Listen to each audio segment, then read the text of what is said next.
চোখে লেগেছে স্বপ্ন জেগেছে ধরা দিতে তাই তো তোমার পরাণ মেতেছে রূপের নেশা চোখে লেগেছে।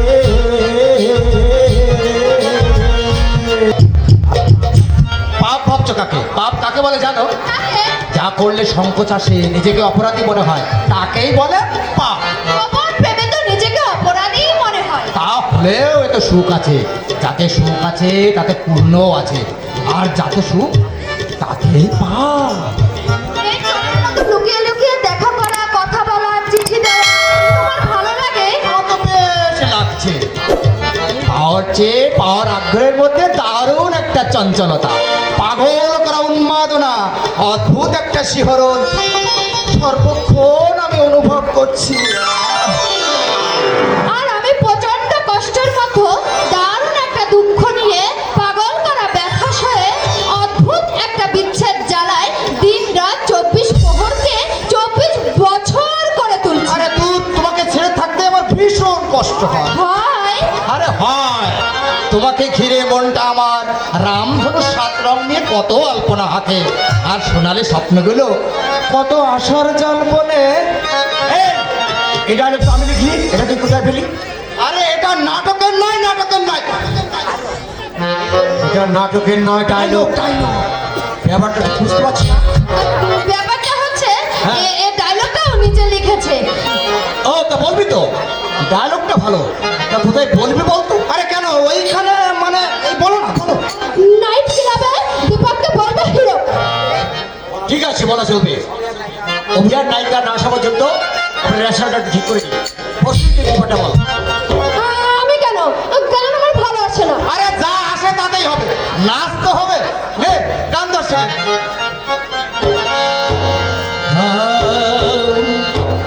রূপের নেশা চোখে লেগেছে,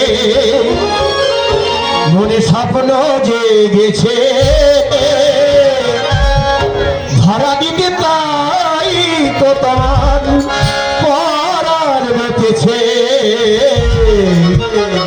রূপের নেশা চোখে লেগেছে, স্বপ্ন জেগেছে, ধরা দিতে তাই তো তোমার পরাণ বেঁচেছে। রূপের নেশা চোখে লেগেছে।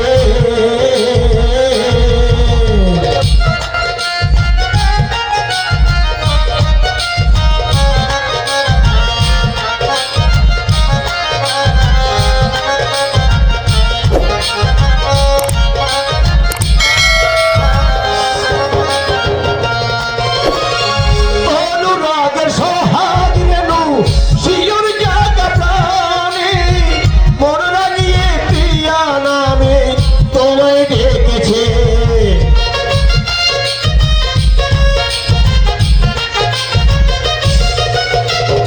অনুরাগের সোহাগ রেণু শিয়র জাগা প্রাণে, মন রাঙিয়ে প্রিয়া নামে তোমায় ডেকেছে। রাশি রাশি খুশি নিয়ে, রাশি রাশি খুশি নিয়ে ফাগুন এসেছে, ধরা দিতে তাই তো তোমার পরাণ মেতেছে।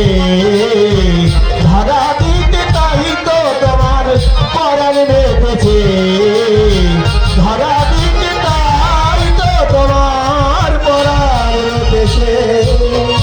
হয়নি হয়নি কিচ্ছু হয়নি। এ নাচ দেখলে দর্শকদের কীর্তন যাত্রা রাধা কৃষ্ণের নাচের কথা মনে আরে পড়ে। কি ভুলটা হচ্ছে বলবি তো? ওটা হয়েছে শুনি তো, ওটা কি নাচ নাকি শুধু ধরার ভঙ্গি? ধরার এই এদিকে আমি দেখি দিচ্ছি। আমি কেন ওই সুরেশ তাকে বল না। কথা না শুনলে কিন্তু আমার হ্যাপি মেজাজ খারাপ হয়। এদিকে এই দেখ, রূপের নেশা চোখে লেগেছে, স্বপ্ন জেগেছে, ধরা দিতে তাই তো তোমার পরাণ মেতেছে। রূপের নেশা চোখে লেগেছে।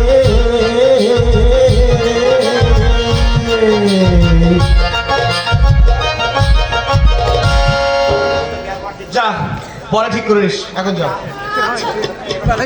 নে নাটক ধর। আরে এখনো তো নায়িকা আসেনি। এই ভাড়া করা ফিমেল আর্টিস্টে এই হচ্ছে যত ঝামেলা। আচ্ছা তুই বল। আরে ফিমেল ঢং আমার দিকে আসে না। আরে এসে যাবে, এসে।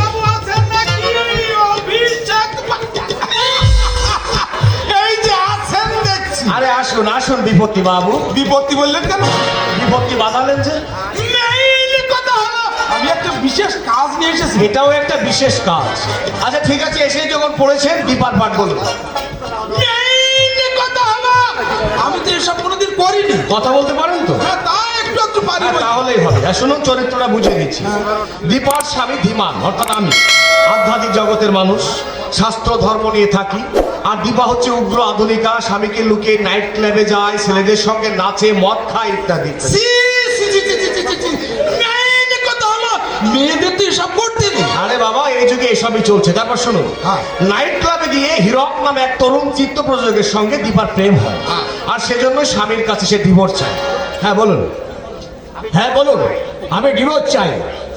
মেইন কথা হলো আহা, আমার মেইন কথা ঢুকিয়ে দিলেন কেন? কথা বলতে গেলে ওটা আমার এসে যায়। ওটা বাদ দিন, ওটা বাদ দিন। আচ্ছা, দিলাম বাদ। বলুন, বলুন, আমি ডিভোর্স চাই। আমি ডিভোর্স চাই।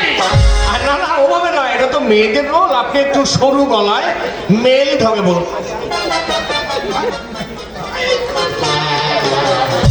হ্যাঁ বলুন, আমি ডিভোর্স চাই। আমি ডিভোর্স চাই। আচ্ছা, বাড়িতে আপনার বউ কিভাবে কথা বলে তাও কি শোনেন না নাকি? আমি যে ওয়াকিলদার। হ্যাঁ? মেইন কথা হলো আমি এখনো বিয়ে করছি। সে কি বিয়ের যোগাযোগ করেন অথচ নিজেই বিয়ে করেন না? কি করে করব বলুন? এক এক ঘরে কন্যায় গন্যায় ছেলে মেয়ে, বাপ মা তাদের খেতে দিতে পারছে না, পড়তে দিতে পারছে না, তবু হওয়ার কামাই নেই।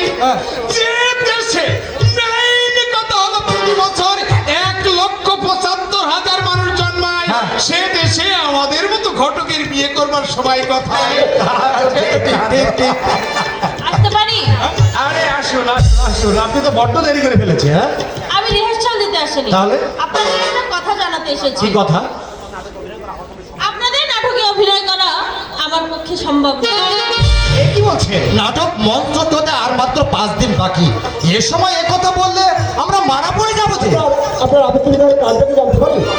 আমার বাবার মত নেই, আর বাবার আমাতে আমি কখনো কিছু করি না। আমাকে অগ্রিম বাবদ যেটা দিয়েছিলেন এই নিন।